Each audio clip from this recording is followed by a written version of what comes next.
नमस्कार मित्रांनो. कधी तुम्हाला असं वाटतं का की काही नाती खूप गोड आणि प्रेमळ असतात, तर काही नाती सतत तणाव आणि गैरसमजांनी भरलेली असतात? यामागचं खरं कारण काय आहे? लोक बदलतात की आपल्या अंतर्मनातील विचार?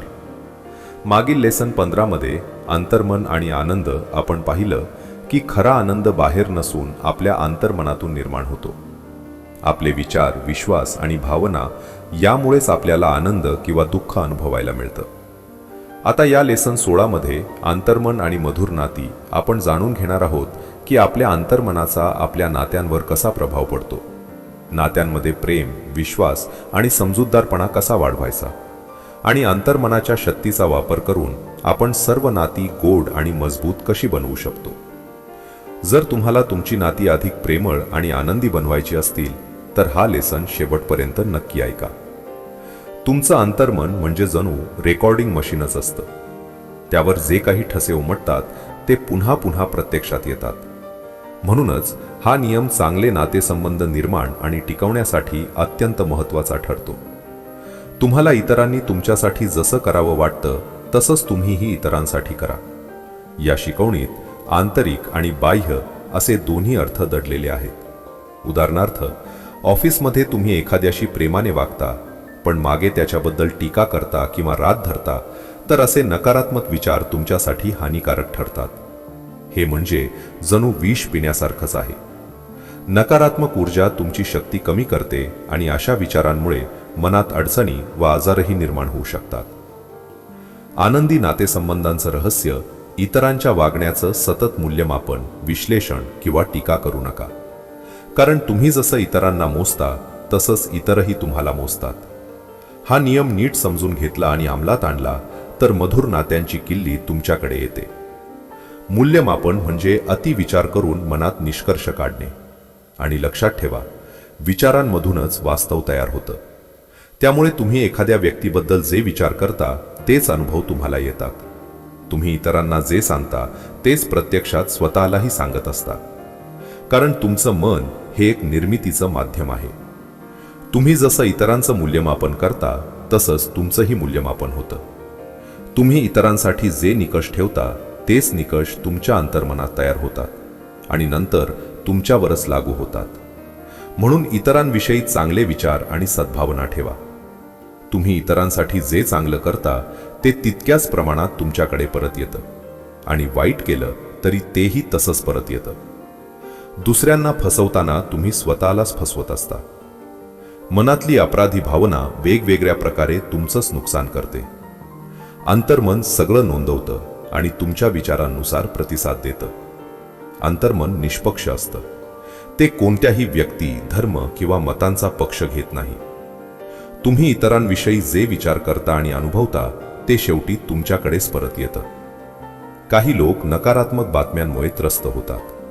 तुम्ही परिस्थिती, लोक किंवा घटनांना कशी प्रतिक्रिया देता याचं निरीक्षण करा. दिवसभरात तुम्ही दिलेल्या प्रतिक्रिया लिहून ठेवा. इतर लोक कितीही नकारात्मक बोलले तरी तुम्ही शांत आणि संतुलित राहा.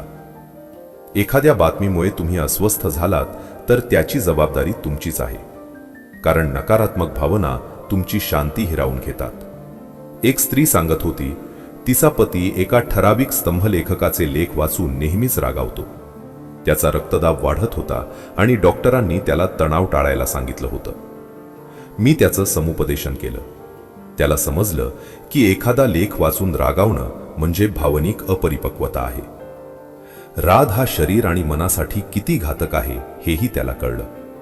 त्याने हे मान्य केलं की एखाद्या लेखकाचे विचार आपल्याशी जुळले नाहीत तरी त्याला विचार मांडण्याचं स्वातंत्र्य आहे आणि प्रत्येक वेळी रागावणं आवश्यक नाही. हळूहळू सरावाने त्याने आपल्या रागावर नियंत्रण मिळवलं. त्याची पत्नी सांगते, आता तो त्या लेखांवर हसू लागला आहे आणि स्वतःच्या पूर्वीच्या प्रतिक्रियांवरही हसतो. आता कोणतीही बातमी त्याला अस्वस्थ करत नाही. त्यामुळे त्याचा रक्तदाबही नियंत्रणात आला. मी स्त्रियांचा द्वेष करते, पुरुषांचा नकारात्मक स्वसंवादामुळे त्याची बढती अडकली. एकदा एक विक्री अधिकारी माझ्याकडे आला. तो आपल्या सेल्स मॅनेजरमुळे खूप त्रस्त होता. कंपनीत 10 वर्ष काम करूनही त्याला एकदाही बढती मिळाली नव्हती. त्याने त्याचे विक्रीचे आकडे दाखवले. ते पाहता त्याची कामगिरी इतरांपेक्षा चांगलीच होती. तरीही मॅनेजर त्याला पसंत करत नाही, म्हणूनच बढती मिळत नाही अशी त्याची तक्रार होती. कॉन्फरन्समध्ये मॅनेजर त्याची टिंगल करायचा आणि अनेकदा कठोर वागायचा. सविस्तर बोलल्यानंतर मला जाणवलं की या सगळ्यामागे मोठ्या प्रमाणात त्याचे स्वतःचेच विचार कारणीभूत होते. त्याच्या मनात मॅनेजरबद्दल आधीपासून नकारात्मक धारणा होती. तो पक्षपाती आहे, भांडखोर आहे, असा त्याचा ठाम विश्वास होता. कामावर जाताना तो मनातच मॅनेजरशी वाद घालत असे, आरोप प्रत्यारोप करत असे. एक प्रकारचा सतत चालणारा नकारात्मक स्वसंवाद. तो मानसिक पातळीवर जे देत होता तेच त्याच्याकडे परत येत होतं. हळूहळू त्याला समजलं की त्याचं आंतरिक संभाषणच त्याच्या अडचणींचं मूळ आहे. त्यामुळेच त्याला वरिष्ठांकडून नकारात्मक प्रतिसाद मिळत होता आणि त्याच्या वैयक्तिक, मानसिक व शारीरिक आयुष्यातही त्रास निर्माण होत होता. मग त्याने ही प्रार्थना नियमितपणे म्हणायला सुरुवात केली. माझ्या विचारांचा मीच निर्माता आहे. माझ्या बॉसबद्दल मी काय विचार करतो याची जबाबदारी माझीच आहे. कोणत्याही व्यक्तीला किंवा परिस्थितीला मला अस्वस्थ करण्याचा अधिकार मी देत नाही. मी माझ्या बॉससाठी आरोग्य, यश, शांतता आणि आनंदाची मनापासून इच्छा करतो. त्यांना योग्य मार्गदर्शन मिळत आहे यावर माझा विश्वास आहे. तो ही प्रार्थना शांतपणे, हळूहळू मन लावून म्हणू लागला. जे पेराल तेच उगवेल हा नियम त्याला पटला.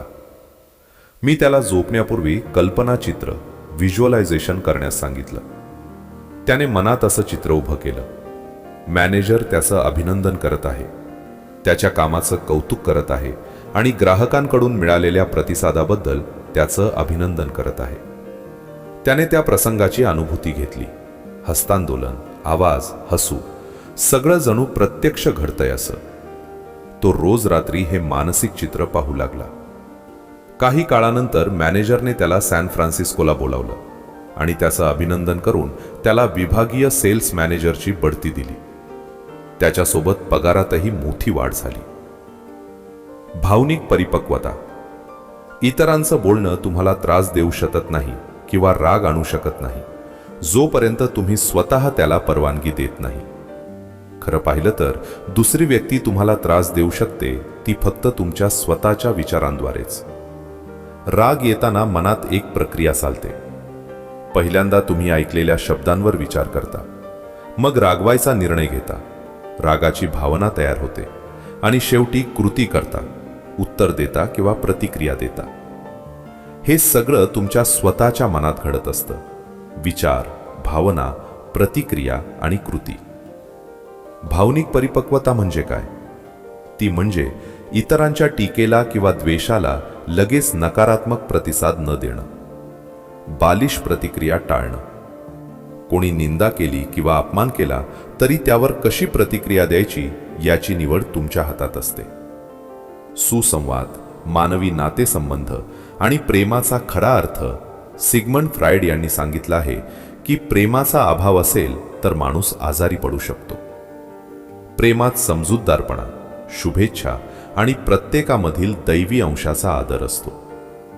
तुम्ही मनापासून प्रेम आणि चांगल्या भावना पसरवल्या तर त्या अनेक पटींनी वाढून तुमच्याकडे परत येतात. जर तुम्ही इतरांच्या आत्मसन्मानाला ठेस पोहोचवली तर त्यांच्या मनातून येणाऱ्या शुभेच्छा आणि आशीर्वाद तुम्हाला मिळणार नाहीत. प्रत्येक व्यक्तीला प्रेम, कौतुक आणि महत्त्व मिळावं असं वाटत असतं. प्रत्येकाला स्वतःच्या किमतीची जाणीव आतून असते. तिला प्रेक्षकांचा राग वाटायचा. एक अभिनेता प्रसिद्ध होण्याची इच्छा ठेवत होता, पण सुरुवातीला स्टेजवर गेल्यावर प्रेक्षक त्याची टिंगल करायचे. नाटकाची स्क्रिप्ट आणि त्याची भूमिका दोन्ही कमकुवत होत्या. त्यामुळे तो प्रेक्षकांवरच राग काढू लागला आणि शेवटी नोकरी बदलून औषधांच्या दुकानात काम करू लागला. एके दिवशी त्याचा मित्र त्याला न्यूयॉर्कमधील टाउन हॉलमध्ये एका व्याख्यानाला घेऊन गेला. विषय होता स्वतःशी जुळवून घेणं.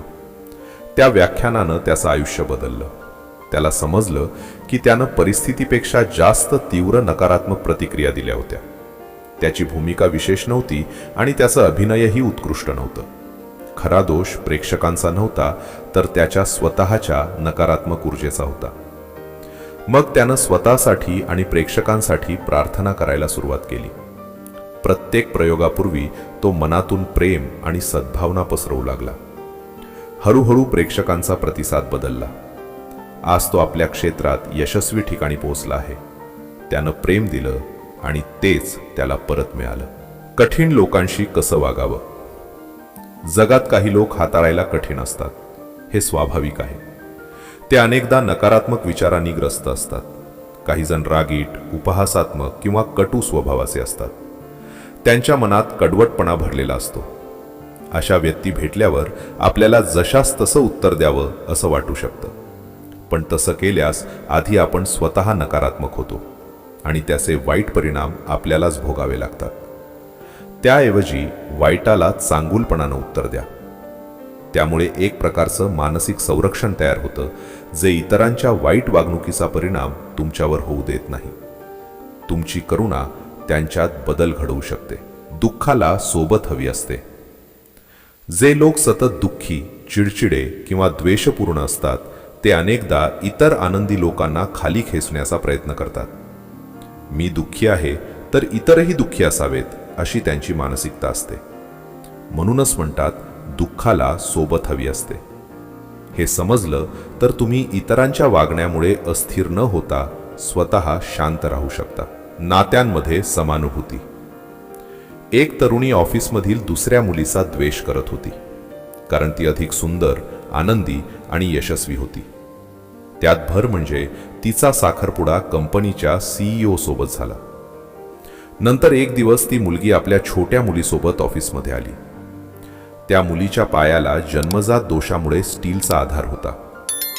त्या मुलीचं निरागस बोलणं ऐकून पहिल्या तरुणीच्या मनाला स्पर्श झाला. तिला जाणवलं, आपण ज्याचा द्वेष करतो तिचं आयुष्यही संघर्षांनी भरलेलं आहे. त्या क्षणी तिच्या मनात प्रेम आणि सहानुभूती निर्माण झाली.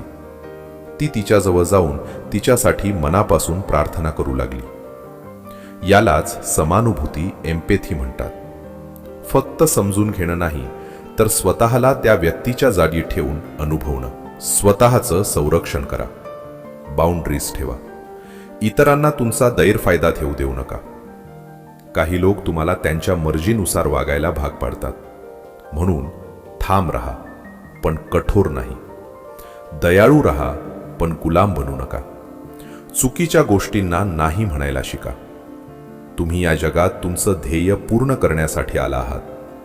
तुमचं ध्येय, तुमची क्षमता आणि तुमची मूल्य जपा. मधुर नात्यांसाठी लक्षात ठेवण्यासारख्या गोष्टी. 1. मन हे रेकॉर्डिंग मशीनसारखं आहे. जे विचार करता तेच परत येतं. 2. द्वेषपूर्ण विचार म्हणजे मानसिक विष. ते स्वतःलाच हानी पोचवतात. 3. मन सर्जनशील आहे. इतरांबद्दलचे विचार तुमच्या अनुभवात उतरतात. 4. इतरांना फसवणं म्हणजे स्वतःलाच फसवणं. 5. चांगुलपणा आणि प्रेम अनेक पटींनी परत येतात. 6. तुमच्या विचारांची जबाबदारी फक्त तुमचीच आहे. 7. भावनिकदृष्ट्या प्रगल्भ बना. मतभेद स्वीकारा. 8. तुमचे लपलेले विचारही तुमच्या वागण्यात दिसतात. 9. आंतरिक संवाद इतरांच्या प्रतिक्रियांमध्ये प्रतिबिंबित होतो. 10. स्वतःसाठी जे मागता तेच इतरांसाठीही मागा. 11. वरिष्ठांविषयी सकारात्मक विचार ठेवा. 12. तुम्ही परवानगी दिल्याशिवाय कोणी तुम्हाला त्रास देऊ शकत नाही. 13.